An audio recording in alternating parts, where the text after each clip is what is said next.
basically, there are certain example players or certain components that are necessary in terms of actually bringing about homeostasis. It doesn't happen automatically. And so we have receptors that are involved. They can help detect or sense certain information.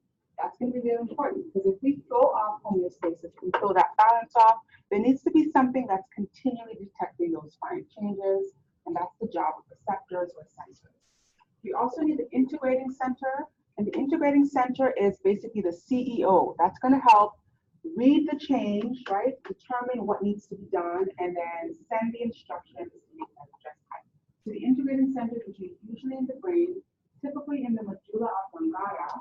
That's that part in the brain stem, and that is basically taking that instruction from the sensors and receptors, making some executive decision about what needs to be done, and then sending the instructions to the effectors.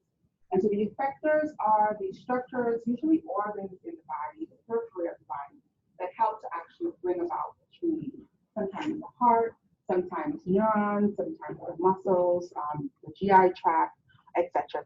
Those can all be effectors, and they're the ones that are actually bringing about the change. And lastly, there's the signal. So the signal is basically that module or that mode of communication that's passed from the receptor to the integrating center to the effector. Right? So there needs to be some type of signal. It's usually on a neuron, but it can also be in the form of hormones as well. These are the players of homeostasis.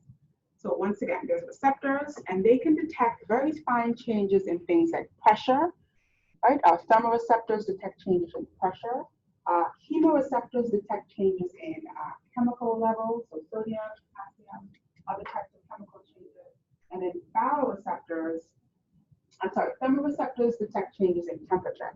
So thermoreceptors detect changes in temperature, whereas baroreceptors detect changes in pressure. So fine changes are being detected all throughout the body, and they are picked up by a receptor or a sensor. The orchestration of the response is usually taking place in the integrating center, I just mentioned. It's often in the brain. It can be in other parts of the brain, but usually in the medulla oblongata, right? Sometimes in the hypothalamus, which we'll talk about in a bit. Then there's the signals, which is the actual mode of communication, and we need to understand that the signal happens in two directions. There needs to be a bidirectional signal. A signal coming from the receptor to the integrating center, but also a signal that's going from the integrating center out to the effector that has the actual instruction for change. So we have input signals and output signals that are happening in bidirectional fashion. And these are usually in the form of chemical messages. So again, they can be in the form of a neurotransmitter that's being released from a neuron, or they can be a change of certain chemical levels, sodium, potassium, again, that can be manipulated to send these messages, or action potentials as well. The effectors. So the effectors, again, are usually our peripheral muscles, so our smooth muscle, our skeletal or striated muscle, or our cardiac muscle, as well as glandular tissue, digestive glands, other types of accessory glands, and so on. So our effectors are usually the actual organ that is bringing about the change. In the case of the heart, it's going to speed up its rate, and that is going to increase something like blood pressure. Okay? And we'll talk about a more specific example. Okay, so let's just look at a flow chart here that actually dictates how these players communicate. So we start out with a stimulus of some sort. And remember, in the grand scheme of this, the stimulus has to be something that throws homeostasis out of balance, or throws one of the variables out of balance. And again, to remind ourselves of those variables, that can be temperature, pH, blood pressure, etc. And we pick up that change in that variable, and that is the stimulus. That is detected by some type of receptor or some type of sensor. Okay? For example, if our body gets too hot, a thermoreceptor will pick up that change, and it will send the signal up to the integrating center. From the integrating center, it will send the signal down to the effector, which may be a sweat gland or maybe the skin, and that effector, that organ, will do something to regulate the change in body temperature. So that's just one example. But basically, in every single feedback loop, in every single example of homeostasis, we have something that is playing the role of each of these. something that's doing the sensing, something that's doing the integrating of the instruction for change, and then some type of effector that is actually bringing about our change. Now, very important, we have to close this loop, and this is what we talked about last time, that negative feedback. When the effector brings about that change that corrects the balance or corrects homeostasis, we need to turn that initial signal off. So closing the loop here, closing this component of the loop is the negative feedback, turning off that initial stimulus because we have corrected that imbalance and there's no longer a need for change, okay? And if you look at this over time, we can see X is where the stimulus is sensed, right? 1 is where we detect that change, okay? We eventually have a off balance, or whatever the normal range for whatever that variable has been thrown off. We can see in this example it's been increased, and we send some type of signal to our integrating center, and the effector brings about change, and that brings us right back down to our original value. What did we call that original value? What do we call that ideal range? What's the term that we use to define that standard range from last time? The set point, perfect, the set point. So when we get back to our set point, we need to close that loop. We need to turn off that original signal. Okay, so speaking more about the mechanisms for negative feedback, negative feedback needs to move in the opposite direction of the change. So if you have a rise in blood pressure, the regulatory mechanism, the negative feedback needs to drop the blood pressure. So it needs to be in the opposite direction. And this helps to change or deviate from the set point and bring it back to its original value. So this has to be an action in the reverse direction. It makes no sense to further increase blood pressure if the original stimulus was an increase in blood pressure. It must be in the opposite direction. Okay? Now again, this is a continuous process, so we're always making changes. We're always detecting any changes in those variables. That's a really important point to make, is that homeostasis is not set, right? It's not something that we achieve and done. It's a continuous process, always adjusting, always sensing, always making changes. Okay, we're going to look at one more example here. This is the body temperature example, and this is where we have a sensor in the brain that detects some type of deviation of our body temperature. Now, the core body temperature likes to be at about 37 degrees Celsius, and if we deviate from that, even in the slightest, the brain will detect that change and will send a signal to the integrating centers, okay? So this can go in either direction. If it goes too high, if our body temperature gets too high, okay, this can bring about sweating, and that will help to cool us off and bring us back down to set point. If it goes too low, this will bring about shivering, and that will, again, help to deviate us back to set point by helping the body to lose some of that, to gain some of that heat by shivering or by regulating the temperature in that way.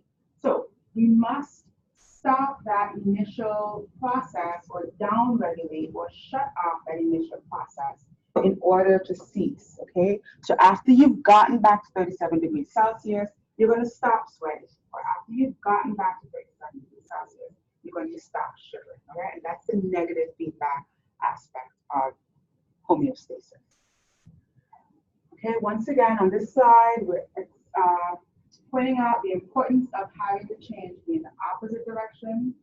So if you are too hot, right, if your body temperature rises beyond 37 degrees Celsius, shivering is not the mechanism you want to bring about. Okay, you want to bring about sweating. So it must be changing that variable in the opposite direction in order to maintain homeostasis. Okay. Any questions on this? Any questions? I think we've made quite a few examples, or illustrated quite a few examples of homeostasis and how we have that feedback. Another important player in homeostasis is positive feedback. Now, positive feedback is not very common in the body, but it is a part of homeostasis, and it is basically potentiating a process to stimulate the process further. Okay, now we do not have positive feedback happening indefinitely. It's usually a part of a negative feedback loop, right? So positive feedbacks usually contribute to negative feedback loops, and they do not happen indefinitely because then that would further negate homeostasis. A really good example of positive feedback is our blood vessels and the clotting process. So if we have an injury to a blood vessel, there needs to be a brief period of time where we deposit clotting factors onto that site in order to heal that site. And so we need to have a positive feedback loop happening very briefly in order to bring about healing. So for a short period of time, there are clotting factors that are begetting more clotting factors that are begetting more clotting factors until we no longer need clotting factors and we turn that positive feedback off by bringing about a negative feedback loop into the cycle. Okay, so that's an example of how positive feedback loops are a part of negative feedback loops, and together they bring about homeostasis, right? We don't want our vessels to be bleeding indefinitely. That would not be good for homeostasis in terms of our blood volume. And so this positive feedback is a part of a bigger negative feedback cycle that helps to correct that imbalance. Another good example is the strength of uterine contractions during childbirth. This is where we make the uterine contractions stronger and stronger and stronger as labor progresses. This is a brief time where we need to beget or potentiate this process further. Okay, so we don't want the uterine contractions to be sustained indefinitely. Again, there's going to be a point where we want to shut that off. But for a brief period of time, we want to potentiate, we want to make those uterine contractions stronger until the fetus has been delivered, and then a negative feedback loop. Any questions on positive feedback? Okay. Another really great example is the uterine cycle. So we have the pituitary gland, which is the master hormone gland in the brain. It secretes luteinizing hormone, which acts on the ovaries and instructs the ovaries to secrete estrogen. And that estrogen secretion further instructs the pituitary gland to secrete more LH.